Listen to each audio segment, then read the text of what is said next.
시청자 여러분 안녕하세요. 오늘 영상은 제가 다음 영상에서 다룰 손절과 관련된 내용을 하기에 앞서 정보 차원에서 사전 지식으로 설명하기 위해 준비한 영상입니다. 내용의 길이가 있어서 한편으로 담지 못하고 먼저 오늘 소개할 내용, 주가 변화를 이해할 수 있는 원리에 대해 준비해 봤는데요. 설명하고자 하는 부분을 간단히 한마디로 이야기한다면 바로 머피의 법칙입니다. 무슨 얘기냐면 여러분들이나 제가 주식 종목을 사면 떨어지고 또 팔면 오르는 이유인데, 매매하고 나서 주가가 변하는 변동폭이나 기간은 다르겠지만 대부분의 경우 매수 매도와 함께 반대로 움직이는 변화가 일어나게 됩니다.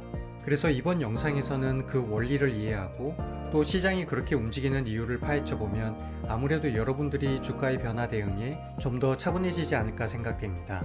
그리고 특히 손절 부분에 대해서는 이 원리를 배경으로 이해하는 게 너무 중요하기 때문에 오늘 영상의 내용은 천천히 생각하면서 들어봐 주시면 감사하겠습니다.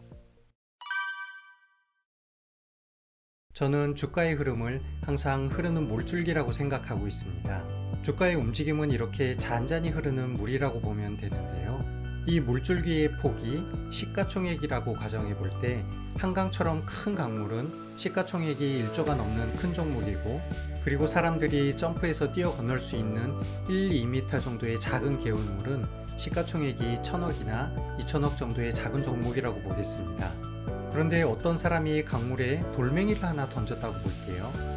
그럼 이 돌멩이가 흐르는 강물에 풍덩 빠지는 순간 수면에는 파장이 일어나게 되고 잔잔하던 강물의 흐름에 변화가 생기는데, 이런 현상을 주식에서는 전문용어로 시장 가격 충격이라고 합니다.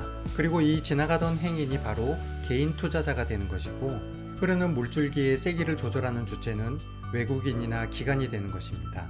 그래서 우리는 이런 물줄기의 세기를 조절하는 외국인이나 기관을 세력으로 간주하게 되는데요. 이러한 세력은 종목에 진입할 때 프로그램 매매를 이용하기 때문에 일정한 알고리즘에 의해 매매가 균일하게 일어나는 것입니다. 자, 그렇다면 이제 저희 같은 개인 투자자가 MTS나 ATS로 거래를 하는 행위는 마치 유유히 흐르는 물에 돌멩이를 던지는 것 같아서 주가 흐름에 시장 가격 충격이 일어나는 것을 알게 됐는데요. 제가 한강에 있는 한남대교로 가서 돌멩이를 하나 던졌다고 보겠습니다. 어떻게 될까요? 호가창에 잠깐 미미한 변화가 일어나겠지만 결국 다시 제자리로 돌아와서 원래의 흐름으로 갈 텐데요. 이번에는 반대로 졸졸 흐르는 작은 시냇물에 돌멩이를 던진다면 그 여파는 한강보다는 훨씬 크고, 때에 따라 큰 돌멩이가 개울에 떨어지면 물줄기의 변화가 생길 수도 있겠죠. 그래서 주가 흐름의 시장 가격 충격이라는 것은 어떤 규모의 종목에 어느 정도의 비중으로 매매가 일어나는가에 따라서 생각보다 그 종목이 받는 충격은 작지 않을 수 있는데요. 다른 측면으로 한번 보겠습니다. 예를 들어서 홍수가 나서 물이 콸콸콸 흐르는 경우입니다. 이건 바로 주가창이 미친듯이 들썩일 때인데, 이럴 때는 이미 물살의 흐름이 빠르기 때문에 개인 투자자들이 돌멩이를 던져도 시장 가격 충격이 크지는 않습니다. 하지만 이런 빠른 물길은 결국 길지 않은 시간에 진정되기 때문에 단타하시는 분들의 매매 사이클이 매우 짧은 이유가 되는 것입니다. 그래서 여러분들이 만약 시가총액이 작은 소형주에서 투자금 2천만원 또는 3천만원 정도를 매수해보면 아마도 그날부터 아니면 수일 이내에 그 종목은 주가가 계속 떨어질 가능성이 큰데요. 작은 개울물의 흐름에 큰 돌덩이가 자꾸 들어오면 물줄기가 흐르기 쉽지 않기 때문에 세력은 더 이상 이 종목에 개입을 하고 싶지 않게 되는 것입니다. 그래서 항상 매매를 할 때 내가 던지고자 하는 돌멩이의 크기와 이 돌멩이를 받아줄 수 있는 물줄기의 규모를 같이 한번 비교해 볼 필요가 있는데요. 제가 이렇게 장황하게 설명한 이유는 반대의 경우를 이야기하기 위해서입니다. 바로 손절의 관점인데요. 손절이라는 행위는 바로 물줄기에서 돌멩이를 건져내는 행위라고 보면 될 것 같습니다. 흐르는 시냇물이나 강물에서 돌멩이를 자꾸 걷어내고 바닥을 깨끗하게 한다면 물이 훨씬 더 잘 흘러가기 때문에 주가 입장에서 여러분의 매도가 발생하면 이후 주가 상승이 원활하게 되고 더 상승하는 것입니다. 그래서 주가가 계속 상승하는 종목일수록 개인 투자자의 매도량이 점점 많아지는 것이 일반적인데요.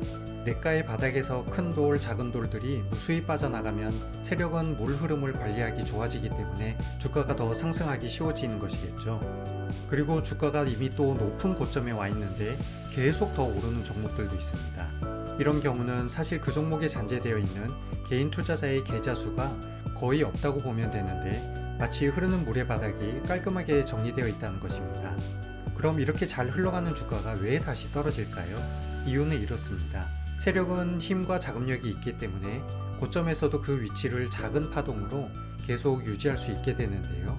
개인들의 입장에서 볼 때 어떤 종목이 고점에서 계속 횡보를 한다면 이 종목은 조정받다가 추가 상승이 더 오르는 거 아닌가? 이런 생각을 하는 투자자가 생길 수가 있고, 그렇게 유입되는 일반 투자자에게 세력은 물량을 떠넘기고 이제 떠나기 시작하는 것이죠. 이제 여러분들은 시가총액과 세력의 힘, 그리고 세력이 사용하는 프로그램 매매의 특성상 시장 가격 충격에 방어하기 위해 알고리즘으로 동작하는 매수 매도 이후 주가 변화에 대해 이해하게 되었고요. 또 세력과 반대로 움직일 수밖에 없는 개인 투자자들의 매매 구조도 충분히 파악하셨을 것 같습니다. 그럼 이제 마지막으로 하나만 더 설명해 볼게요. 바로 물줄기의 양을 조절하는 외부적인 요인, 비가 내리는 것입니다. 이건 종목의 재료와 같다고 보면 되겠죠.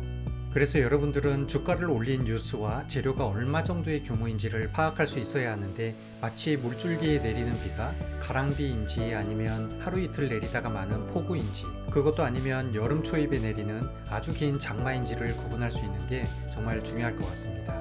매매하기에 가장 좋은 것은 장마 시기에 돌을 던지는 것인데, 아무리 긴 장마 기간이라도 하루나 이틀 정도 잠시 비가 멈출 수도 있기 때문에 이럴 때는 물줄기가 감당할 수 있는 돌덩이보다 조금 더 큰 돌을 살포시 내렸다가 장마가 끝날 무렵 건져낸다면 가장 완벽한 매매를 하게 되는 것입니다. 제가 오늘 설명한 내용을 전체적으로 정리해보자면, 고점에서 매매는 짧은 기간에 마무리를 해야 하고, 저점에서 매매는 생각보다 긴 호흡으로 접근해야 할 것이고요. 또 던져야 할 돌멩이의 크기는 시가총액에 대비해서 적당한 크기인가, 그리고 앞으로 비가 더 내릴 것인지 아니면 장마의 막바지에 접어들었는가를 생각하고 종목에 진입한다면 엇박자가 나는 매매는 많이 줄어들 수 있습니다. 손절도 마찬가지인데요. 언제 어떻게 종목 진입을 했는가에 따라 빨리 건져내야 하는 돌덩이인지, 아니면 지금은 손절 범위가 좀 있지만 조만간 비가 다시 내릴지 등 여러가지 고려사항이 많기 때문에 하나의 방법으로 손절은 이렇게 하세요 라고 말씀드리기가 참 쉽지 않은 것 같습니다. 아무튼 오늘 주가의 변화와 매매에 대한 관점을 흐르는 물과 비교해서 비유적으로 좀 설명드렸는데요. 여러분들이 이평선이나 보조지표 등을 잘 분석해서 매매를 잘 했는데도 불구하고 이상하게 내가 사는 순간 반대로 움직이는 이유 또한 이런 배경이 있다는 걸 이해하시면 좋을 것 같습니다. 그래서 제가 항상 말씀드리는 내용, 주가는 예측이 아니라 내가 만들어가는 것이고, 또 저희 같은 소액 투자자는 물줄기의 힘을 만들지는 못하지만 대신 빠른 판단으로 시장에 민첩하게 대응하는 능력을 키운다면 주식 트레이딩이라는 무대에서 충분히 살아남을 수 있지 않을까 생각됩니다. 오늘 내용도 여러분들께 도움이 되었기를 바라면서 이상 긴 영상 시청해주셔서 감사합니다. 언제나 성공 투자하세요.